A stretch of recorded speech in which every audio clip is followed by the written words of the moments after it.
بسم اللہ الرحمن الرحیم۔ السلام علیکم ورحمۃ اللہ وبرکاتہ۔ ناظرین، ہم امید کرتے ہیں آپ سب خیر و عافیت سے ہوں گے۔ ہم انسان ہیں اور انسان خطا کا پتلا ہے۔ نبی کریم صلی اللہ علیہ وآلہ وسلم نے فرمایا، ہر آدمی خطا کار ہے اور بہترین خطا کار وہ ہے جو توبہ کرنے والے ہیں۔ اس لیے جب بھی ہم سے کوئی غلطی ہو جائے فوراً اللہ کے حضور جھک کر اس سے معافی مانگنی چاہیے۔ آئیے آج ہم وہ دعا سیکھتے ہیں جو گناہوں اور غلطیوں کی معافی کے لیے سب سے بہترین ہے۔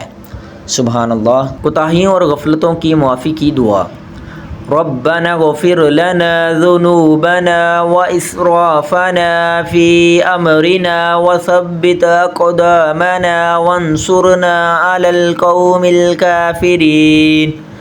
ترجمہ: اے ہمارے رب، ہمارے گناہوں اور ہمارے معاملات میں ہماری زیادتیوں کو معاف فرما اور ہمیں ثابت قدم رکھ اور کافر قوم کے خلاف ہماری مدد فرما۔ جنگ احد کے موقع پر نبی کریم صلی اللہ علیہ وآلہ وسلم کی حکم عدلی کرتے ہوئے پہاڑی پر کھڑے تیر انداز اپنی جگہ سے ہٹ گئے اور صحابہ کچھ شکست کے آثار دیکھ کر ہمت ہار بیٹھے اور کچھ اس موقع پر آپ صلی اللہ علیہ وآلہ وسلم کی شہادت کی خبر سن کر بالکل ہی پست ہو گئے تھے۔ تو ان کوتاہیوں کی معافی کے لیے انہوں نے یہ دعا مانگی تو اس پر اللہ تعالیٰ نے انہیں دنیا و آخرت دونوں کے ثواب سے نوازا۔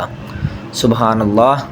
پیارے دوستو، یاد رکھیں اللہ تعالیٰ بہت غفور الرحیم ہے۔ وہ اپنے بندے کی توبہ کو پسند فرماتا ہے اور اس کی خطاؤں کو معاف کر دیتا ہے۔ اس لیے اپنی زندگی کا معمول بنا لیں کہ ہر چھوٹی بڑی غلطی کے بعد فوراً اللہ سے معافی مانگیں۔ انشاءاللہ یہی توبہ اور معافی دنیا و آخرت میں نجات کا سبب بنیں گی۔ اللہ ہمیں ہمیشہ اپنی مغفرت کے سائے میں رکھے۔ آمین ثم آمین۔ جزاک اللہ خیراً، احسن الجزا۔